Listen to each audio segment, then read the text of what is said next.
Hello, Frank Zorn. You are the CEO of Deskeo. Deskeo is one of the main coworking operator in France. You are one of the member of the Knotel, the big US coworking operators known as Knotel, and you are the French subsidiary of this company. You operate 75,000 square meters in France, 50 buildings. Can you tell us a little bit more about Deskeo and what you are up now doing? Hello and welcome. I'm happy to present Deskeo and share a little bit of our thinking during the COVID pandemic. So Deskeo is a company that was founded 4 years ago in France, in Paris, by Benjamin Tabou and myself.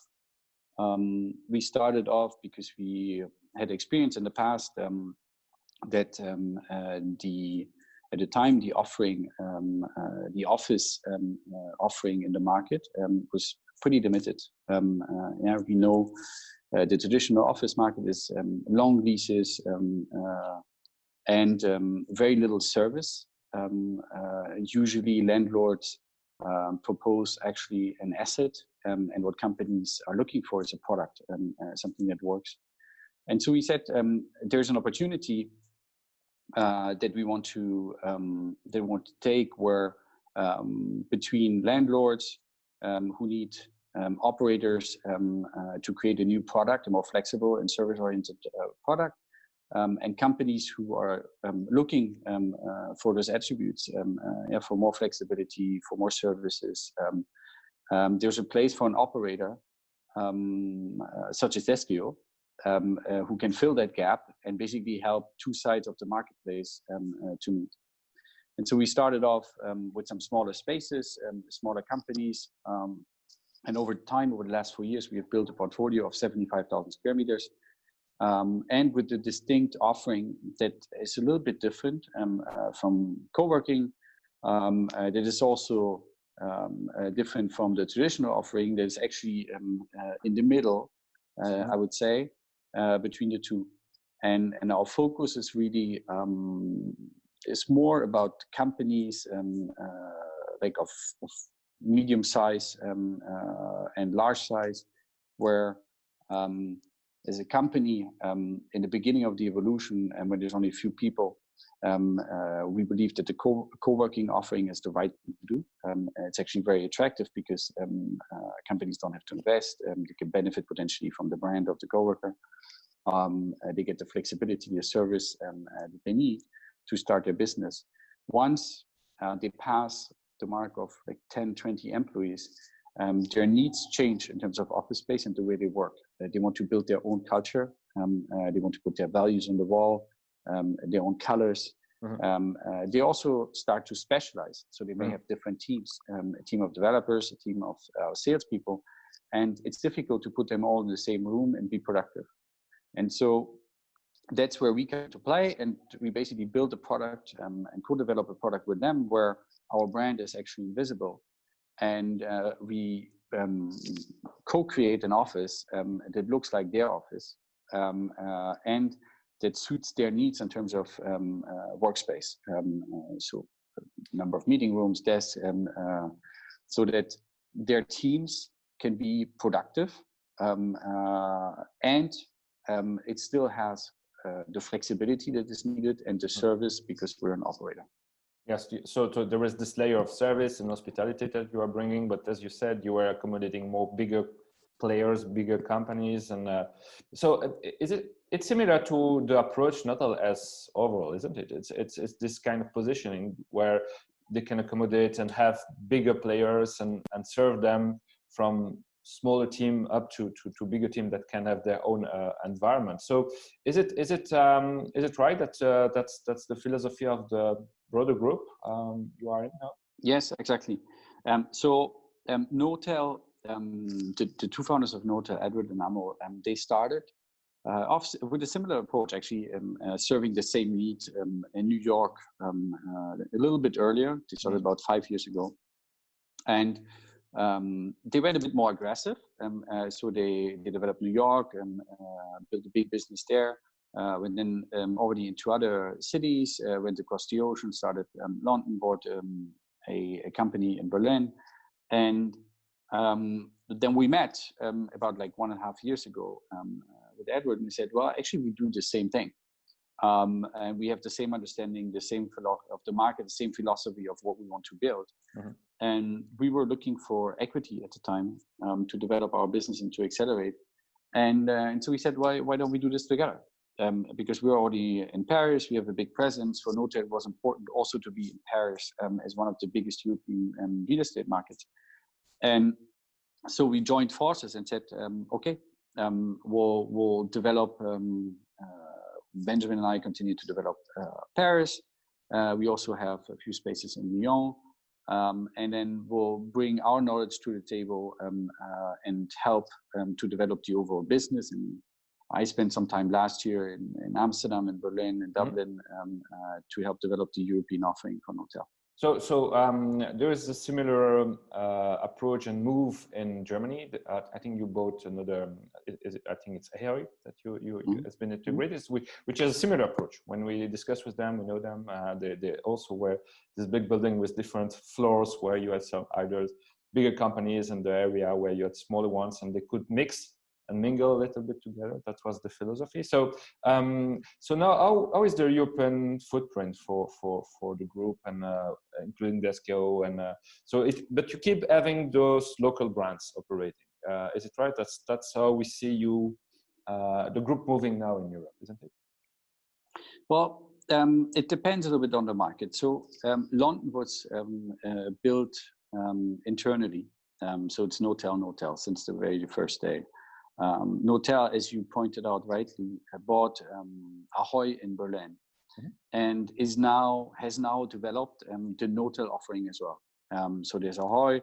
Ahoy has a building in Wedding, and it's more of a hybrid model where you have also meeting rooms, you have smaller companies, some shared spaces, and also bigger offices. And but the most recent development in Berlin was all look more like Knotel offices than Ahoy. And we have started last year Amsterdam. That was also basically built from scratch, so developed internally. Deskeo was already a brand when Knotel came in as an investor. And the brand is very well positioned in France and in Paris amongst the real estate community, also amongst clients. It's a little bit different. Also, we still have some hybrid buildings, and we also have a meeting room business. So we're not exactly like Knotel. And we continue to use the Deskeo brand because it actually is a brand in the local market, and most real estate markets are local to some extent. So we want to capitalize on that. So the company operates under not a brand, for instance, in Amsterdam, right? It's for the moment there is this mixed approach that depending of every partner locally implement it, which has a strong enough brands, we keep it and we move that way. On another markets, when it started from scratch, it goes under as a Knotel. Exactly.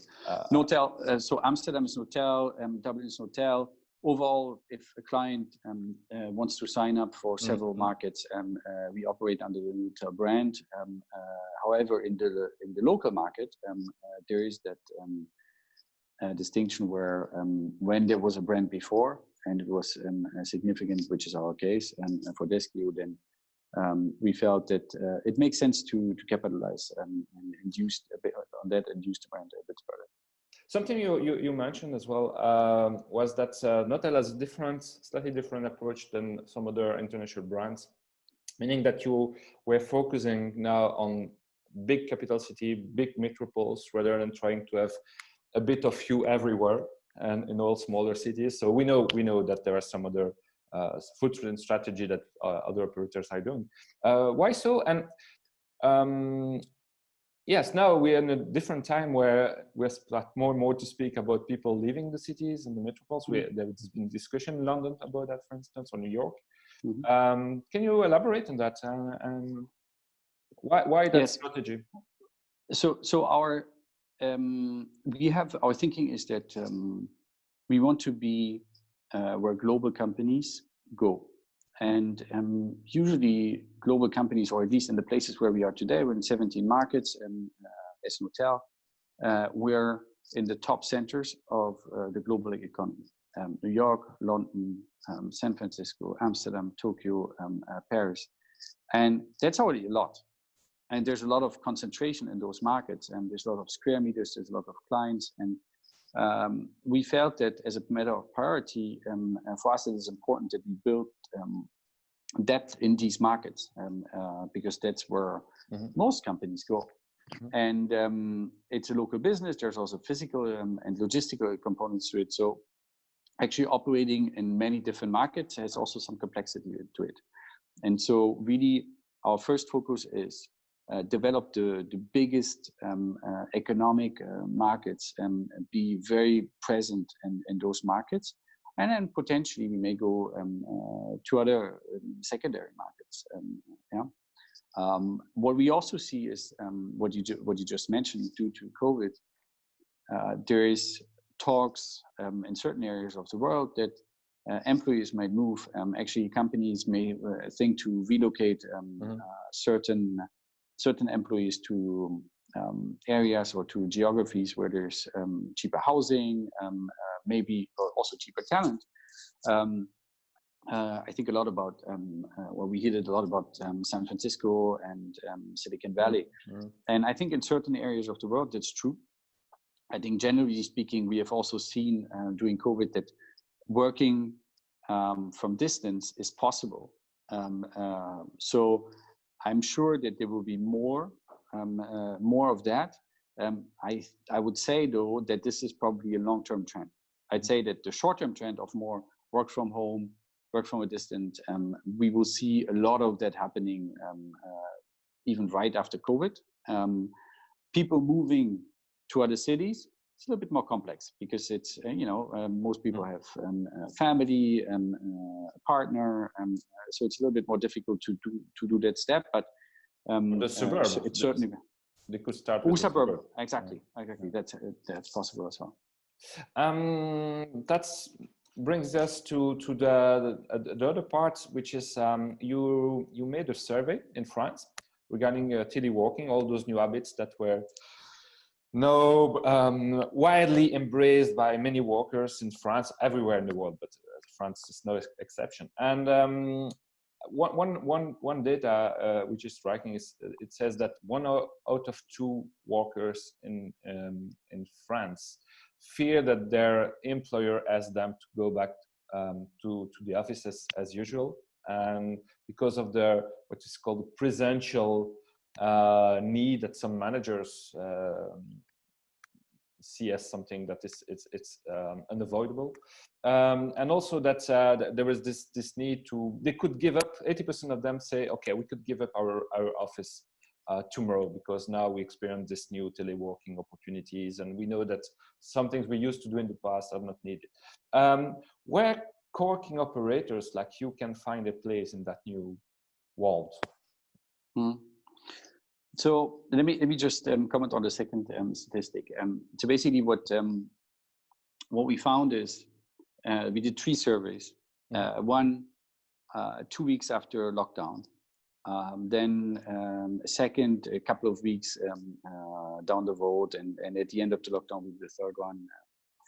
And what we figured is, when you see the evolution, is that many employees actually said that they after in the first survey that they're actually missing the office, because the situation was very special, right? It was working from home in a very special context where no one could go out. You have potentially the kids, your partner, the animals at home, and so it's not really the work from home situation that you would have during regular times.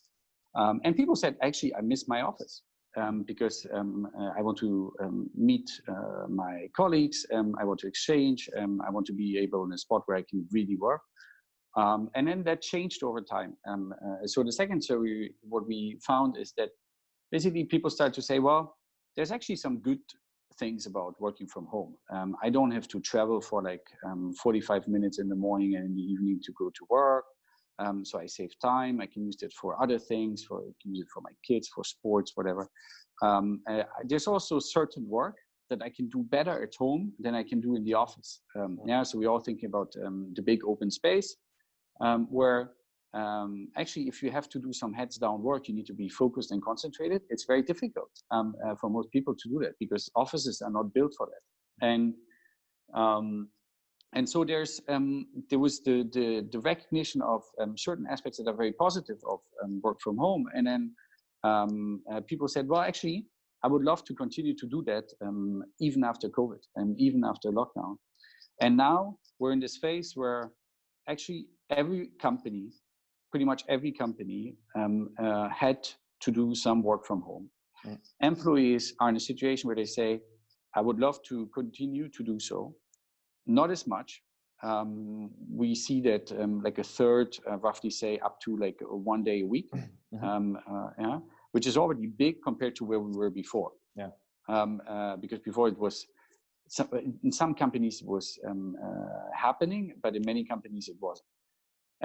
And then there's a lot of questioning around how can we make that happen, and how do companies respond to that? And what we see is that there's actually a little bit of a lack of trust on both sides. So many employees think that their employer is actually unfavorable to continue to do work from home, because there's this notion of when you work from home, you don't work. And so and on the other side, employees say, well, actually, if a company proposes a work from home policy, I think it's an asset. I think it's something positive, and I would strongly consider to work for a company that offers work from home.